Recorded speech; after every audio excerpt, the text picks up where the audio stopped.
You're watching KLTX, Channel 15, serving the city of Lufkin.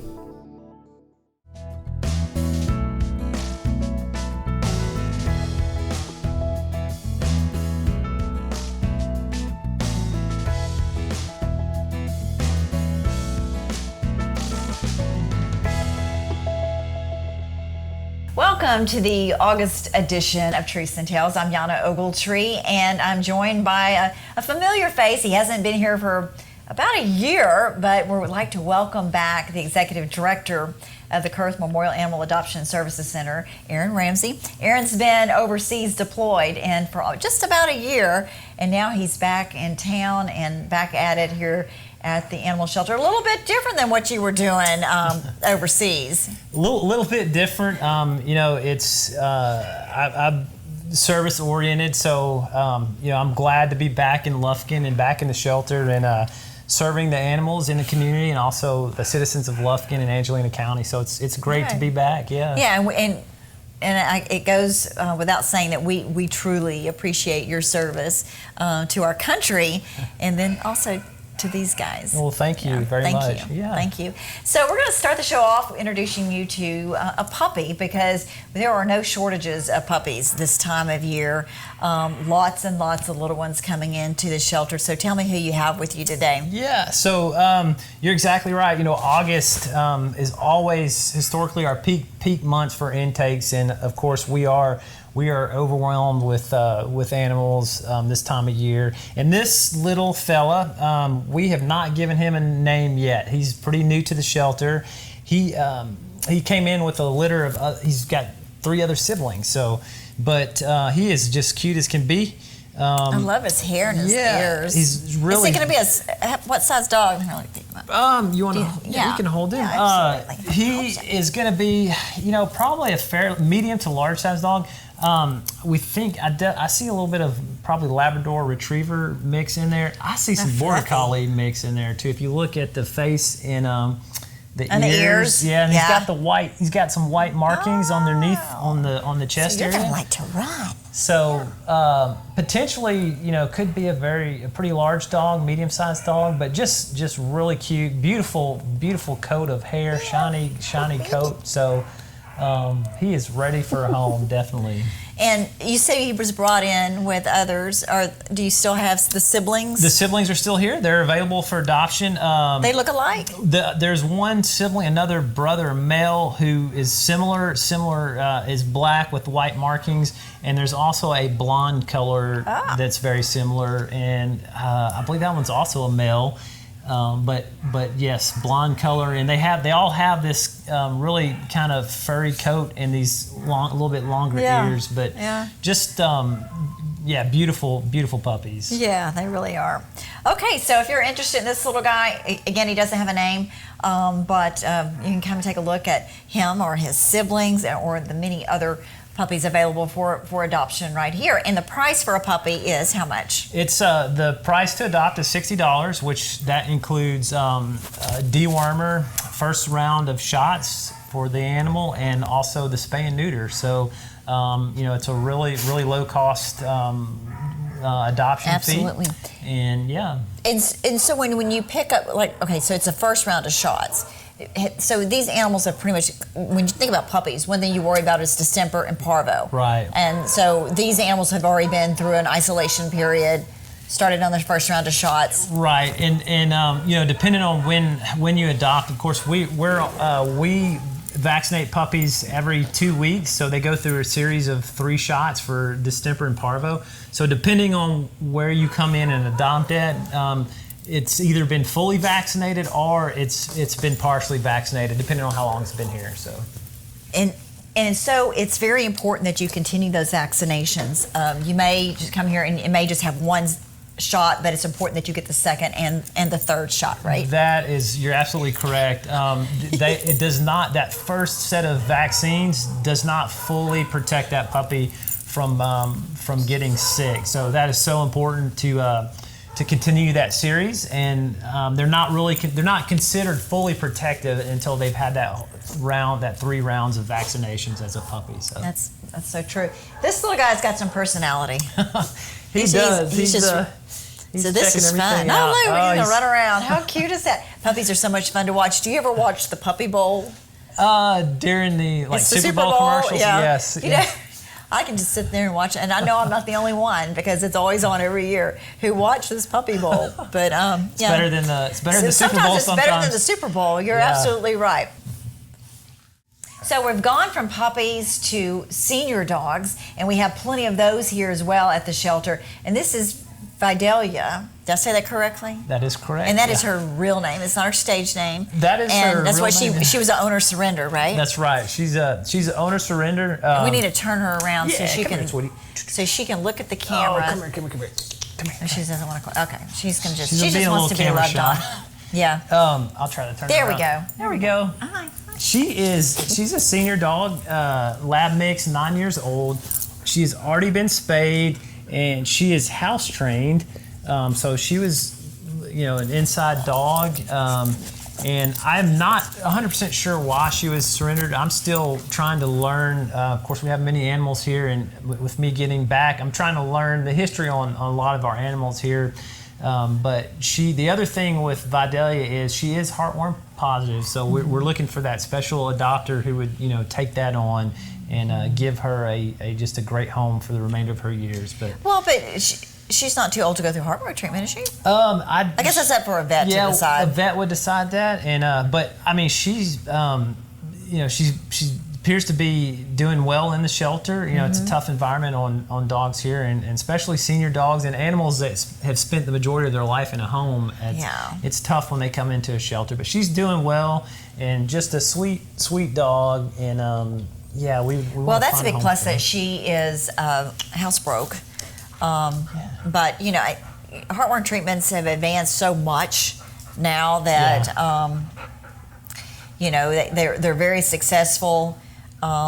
They can be expensive, but I've actually adopted dogs or rescued dogs and had those heartworm treatments because they were heartworm positive when I took them in. But knock on wood, they were all successful treatments. But so it can be done. It's hard to look at Vidalia and all the other senior dogs here who have come from homes, have spent, like you said, the majority of their times in homes. They come into this environment. Now they basically don't have really any human contact unless it's from the volunteers who, they provide a valuable service to these animals. So you can imagine the change which takes place. She doesn't know why she's been left here. She doesn't know where her loved ones are, and she's just here waiting for someone else to come and get her. So it's really sad to senior dogs, but one good thing is that you can adopt a senior dog at a discounted price. That's right. So for senior animals, we do a half price adoption. So it's $30 to adopt. And this dog, it's just, we hate to see older animals in here that have been in a home, and it's very stressful on them. Yeah. But we just invite the public to come out and meet her, come in this room right here, and maybe it'll be a good match for you. So. And at 7 years old, she could live another 7 or 8 years. Who knows if she's well taken care of. So this is Vidalia. She can be found on Pet Finder and Pet Harbor. Like Aaron said, come and take a look. Bring an animal. If you already have an animal at home, bring your animal here in the meet and greet room, see how they get along. But nevertheless, she seems like a very docile, friendly dog just looking for that forever home. Okay, so the last dog we'd like to introduce you to, well, he doesn't have a name, but he is very, very energetic, and you can tell he's excited to be out of his kennel, so much so we can't hold him. Aaron's he's out of breath over here because in between the segments here, he was wrestling around with this dog, and look at that sweet little, small dog. He's just so gentle. He is. This fella definitely, he's at he needs some kids. Yes, he's at that 4-month-old puppy stage, so full of life, full of energy. He's young. He is young, and he's a Catahoula mix. Beautiful So he needs coat, a place to roam. Needs a big place to roam. He was a stray that came into the shelter, so we don't have a lot of information about him. But just a handsome boy, full of energy, just like puppies. They want to play, and would make I think a really good family dog. He's digging in the cases over there, but yes, he's available for adoption right now. So does he have his first round of shots, or does that happen when someone adopts him? He has been given his first round. So when they move over for adoption, they're automatically given that first round of vaccination. So he's been given his shots, and we need to try to get him out of the kennel a little more to burn off some of this energy. He needs to go to puppy land. That's right. He needs some chew toys too, I think. So yeah, well, he actually has a beautiful color. He does. He's got a nice shiny coat. Very playful. Just glad to be out of that kennel. Yeah. So. Oh, look, he's going to sit beside you now. Well, maybe not. Hey, okay. How big will this dog get? It's Catahoulas are typically medium to large size dogs. So he's got some long legs on him. So he has the potential to be pretty large. Didn't catch his current weight right now, but he's only about 4 months of age, and they still got a good 6 months of growth. So he has a potential to be fairly large. He wants to play. I don't have any toys with me at the moment, but he'd be a good. He wants to play fetch. I can tell. Or eat the camera legs over there, tripod. So he would be perfect for a home with some children who want to run and play, and I think he could just run right along with them, or just run them out completely. If you need something, a dog to. Make sure your children get good exercise and sleep well at night. There you go. He'd be a good running buddy, I think. If you like to run, he would be a great dog to take on those walks or those runs. So I don't think you could keep up with him. I know I couldn't. That's for sure. All right. So again, this dog, he doesn't have a name, but he is a Catahoula mix. And obviously, he's still young. He's 4 months. And just someone coming and giving him attention and working with him a little bit to be trained, I'm sure he'll make a great dog. Yeah. And now we'd like to introduce you to some of the cats available for adoption. And there never really is a shortage of cats. Because as you well know, cats can really multiply quickly, maybe up to 3 times a year. And they don't just have 1 or 2 kittens, usually gets multiple litters of kittens. But this is one of the younger cats. It's not I guess it is a kitten. It's more kind of a kid. Yes, her name is Jazzy, and she's about 3 months old. Jazzy is doing a number on your she's pants. sharpening her claws on my pants. And now she's biting you. She's very playful, just sweet cat. I can see that. She's very playful, and she's just going to make a great lap cat one day. But very sleek looking. She's a tortie, and she's just beautiful coat of hair, and sweet. Loves the attention, definitely. So is she the only? I can tell she's biting you. Yeah, she's getting caught up. Her little claws are getting caught up in my shirt. But I'm not sure if she came in with a litter or if she was just a single stray. I know she was a stray that came in. So, but she's in our cat room, in our cat condos right now, and you can hold her, and just a sweet cat. So. And tell me the process for cats when they are adopted out, as far as vaccinations. Yeah, so they get it's called a Filovac. So it's basically one set of vaccinations for cats that they get, and it protects them from like feline leukemia. Right. And the process is very much similar to adopting a dog. So they get spayed and neutered just like a dog does. But not at this age, right? No, usually it depends. Some veterinarians they'll do it by the weight of the animal, and some veterinarians will do it by age. So it just depends.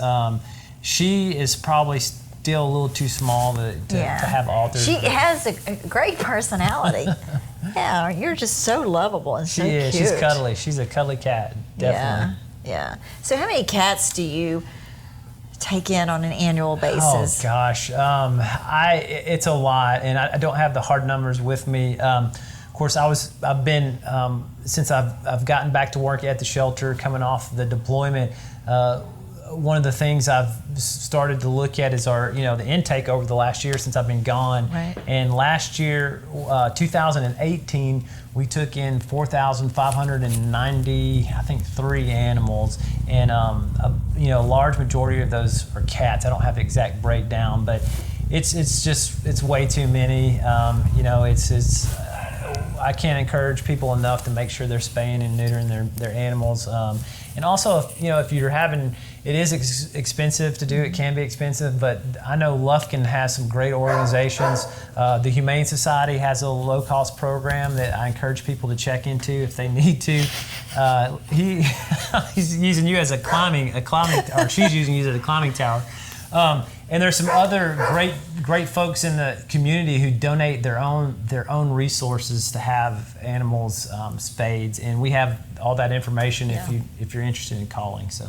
Absolutely, and so it's so important, like you said, to have that animal spayed or neutered. And sometimes you have special funds or grants set aside to help with that, especially for those who are in need, who don't have the finances to make that happen. So that brings me to the Friends of the Kurth Memorial Animal Services Center and the great work that they do to help raise money for your vetting fund. Right. And tell me how that money is used. Yes, we have a great group of citizens and volunteers in the community that they work really, really hard. On volunteer time, their own time, donating resources, both monetary and just time up here trying to make a difference. And so we do have a vetting fund, and what that vetting fund, it was started by a volunteer named Molly James probably about 5 years ago now.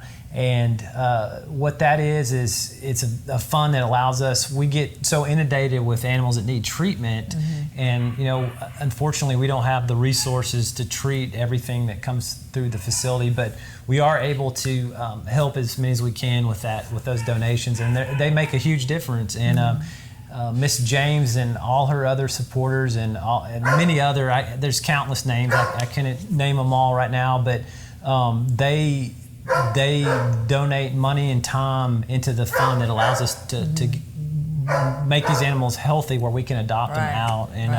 And in general donations that come into the shelter, every donation that we get into the shelter goes directly into that vetting fund. So all of those donations is strictly used for that. Yeah, it's really important. And so if you're interested in knowing how you can help support that fund, I encourage you to go out to the Facebook page, the Friends of the Kurth Animal Shelter page. They have several events throughout the year. You can learn how you can take part in one of those fun events. Usually it involves food or dancing or auction items. So take a look and go to that page often and see if there's anything that you would like to attend, and at the same time you're supporting that vetting fund.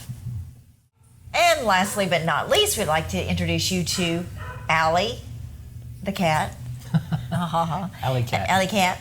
And what a beautiful cat. She's about 1.5 years, beautiful coloring. She is a mama cat who came in with 4 babies, apparently just a stray, right? Yeah, a stray, that came in. She's been here since July, so she's been in the shelter a long time. She's so tiny. She's tiny. She's just real sweet natured. You can tell. She just loves the attention. And beautiful cat, very sleek. She has a very sleek face. And just really pretty gray coloring, but she is one of many that we need to rehome. So yeah. Although you built this several years ago, I guess now, that really nice cat condo area, you already run out of space. Yeah, we continue to struggle in this area with the overpopulation, and gosh, I with the spay and neuter, it's so important There's some things we're trying to look at, and it's kind of a long-term project for this year, but a lot of our city ordinances on the animal enforcement side, a lot of them are outdated, and part of one of my new initiatives coming back is looking at similar cities and looking at some more progressive cities and kind of seeing what they are doing to update their laws, because we need to Right. Lufkin needs to, this area needs to update some of their ordinances, and some of the things we're looking at is actually a mandatory spay and neuter. There's a lot of research that's going to go into that to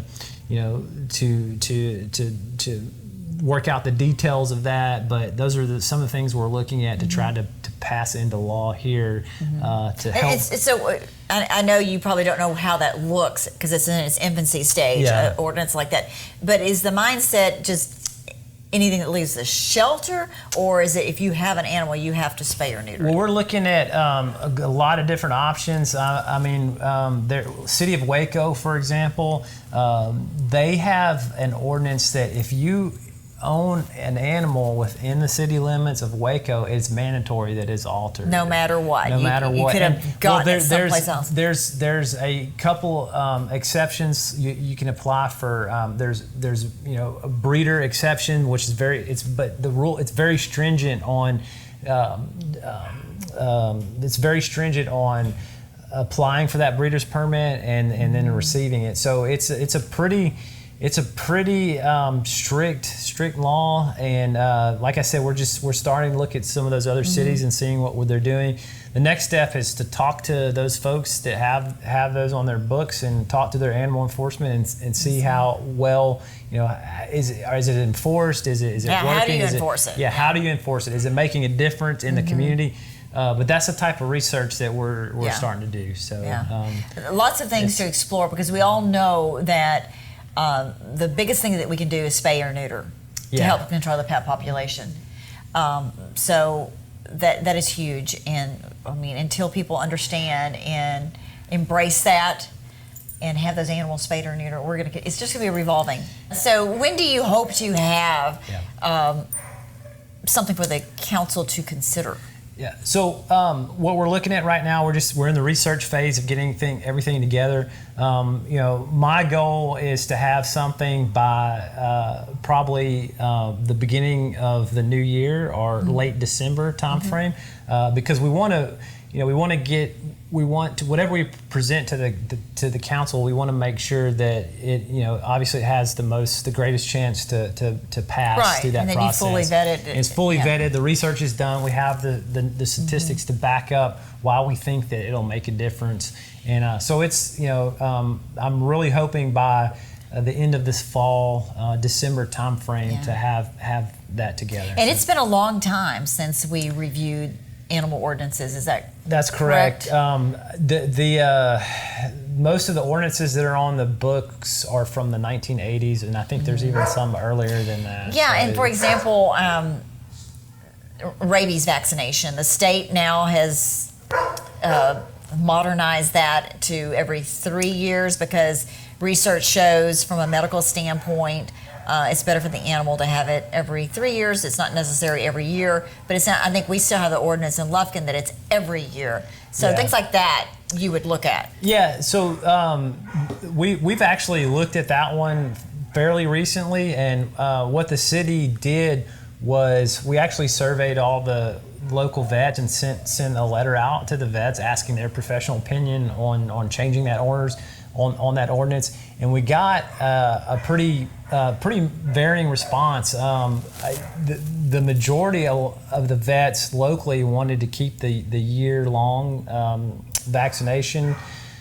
ordinance, and the thought was that some of the comments from different veterinarians was that it's a lot of people are not very good about getting their animals vaccinated. So if you have it yearly, then the thought was more animals are getting vaccinated for rabies. Yeah, but don't you think if they're not going to get them vaccinated, they're just not going to do it? Yeah. It's not going to drive them to doing it, because if they are responsible pet owners, they will go every year. They'll go every year and get it. their vaccinations for their animal, which whether or not your rabies is due, you're still getting those other vaccinations. But it's just interesting. It's worth discussing all, looking at all these, or not necessarily rabies, but looking at it, getting the medical input from your professionals. Yeah, and so I'm glad that you guys are doing that. That's so important, and that's a big undertaking, and look forward to see what comes out of that. And I know that's probably one of your biggest initiatives. It is going to be a big undertaking. It's much needed, but in a lot of work. A lot of people don't realize a lot of work goes into that, because you have to, you just have to have the data and the information there to explain why it's important to update it, and what kind of impact, what is the impact on the community, and of course. Everything we do, especially with the ordinances, we want to look after the animals, and we want to make sure we're protecting them. And, absolutely. And education is key. All right, Aaron, thank you. Welcome back. Thank you. We're glad to have you back. I know the animals are glad you're back. We thank Paula for filling in for you for the last year. She did an excellent job, and you may be out working on ordinances, and Paula may come back and visit us from time to time. So thank you for watching, and we hope that you found a pet today that you're interested in. If not, come and take a look here at the shelter. And again, we always encourage you to adopt an animal as opposed to going out and buying one. Sometimes that just happens, but at least give your local animal shelters, your rescue groups a chance and take a look at the animals there.